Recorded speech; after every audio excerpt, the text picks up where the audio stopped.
जय माता के सब भक्तों को।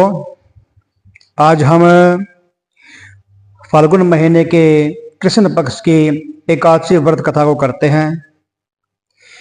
इस एकादशी व्रत को और इस कथा को जो श्रद्धा भक्ति से सुनते हैं उन्हें अनंत फल की प्राप्ति होती है। धर्मराज युधिष्ठिर से बोले कि हे जनार्दन, फाल्गुन महीने के कृष्ण पक्ष की एकादशी का क्या नाम है तथा उसकी क्या विधि है, सो सब कृपा पूर्वक मुझे बताइए। श्री भगवान जी बोले कि हे राजन, फाल्गुन महीने के कृष्ण पक्ष की एकादशी का नाम विजय एकादशी है। इसके व्रत के प्रभाव से मनुष्य को विजय प्राप्त होती है। यह सब व्रतों में उत्तम व्रत है। इस विजय एकादशी के महात्म के श्रवण व पठन से समस्त पापों का नाश हो जाता है। एक समय देवऋषि नारद जी ने जगत पिता ब्रह्मा जी से कहा कि हे महाराज, आप मुझसे फाल्गुन महीने के कृष्ण पक्ष की विजय एकादशी का विधान बताइए। ब्रह्मा जी कहने लगे कि हे नारद, विजय एकादशी का व्रत पुराने तथा नए पापों को नाश करने वाला है। इस विजय एकादशी की विधि मैंने आज तक किसी को भी नहीं बताई। यह समस्त मनुष्यों को विजय प्रदान करती है। त्रेता युग में मर्यादा पुरुषोत्तम श्री रामचंद्र जी को इस जब 14 वर्ष का वनवास हो गया तो वे श्री लक्ष्मण जी तथा सीता जी के सहित पंचवटी में निवास करने लगे। वहां पर दुष्ट रावण ने जब सीता का हरण किया तब इस समाचार से श्री रामचंद्र जी तथा लक्ष्मण जी अत्यंत व्याकुल हो गए और सीता जी की खोज में चल दिए। घूमते घूमते जब वे मरणासन जटायु के पास पहुंचे तो जटायु ने उन्हें सीता जी का वृतांत कह सुनाया और स्वर्गलोक को चला गया। कुछ आगे जाकर उनकी सुग्रीव से मित्रता हो गई और बाली का वध किया और हनुमान जी ने लंका में जाकर सीता जी का पता लगाया और उनसे श्री रामचंद्र जी एवं सुग्रीव की मित्रता का वर्णन किया। वहां से लौटकर हनुमान जी श्री रामचंद्र जी के पास आए और सब समाचार कहे। श्री रामचंद्र जी ने वानर सेना सहित सुग्रीव की सम्मति से लंका को प्रस्थान किया।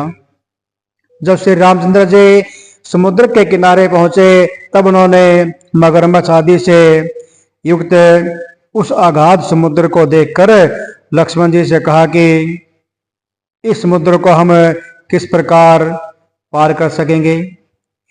श्री लक्ष्मण जी ने कहा, हे पुराण पुरुषोत्तम, आप आदि पुरुष हैं, सब कुछ जानते हैं।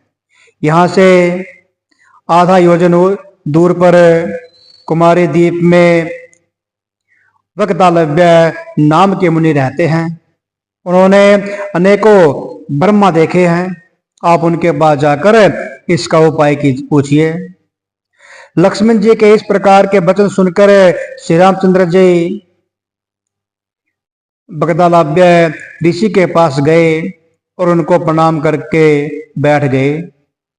मुनि ने भी उनके मनुष्य रूप धारण किए हुए पुराण पुरुषोत्तम समझकर उनसे पूछा कि हे राम, आपका आना कैसे हुआ।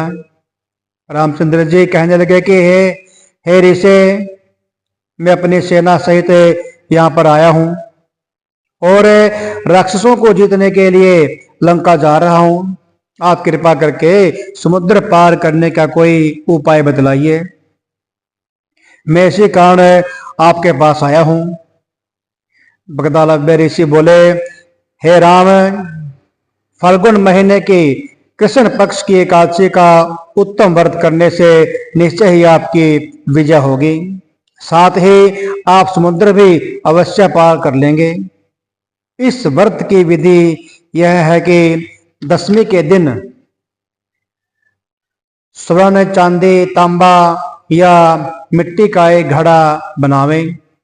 उस घड़े को जल से भरकर तथा पंचपल्लव रखकर वेदिका पर स्थापित करें। उस घड़े के नीचे सतनाजा और ऊपर जौ रखे।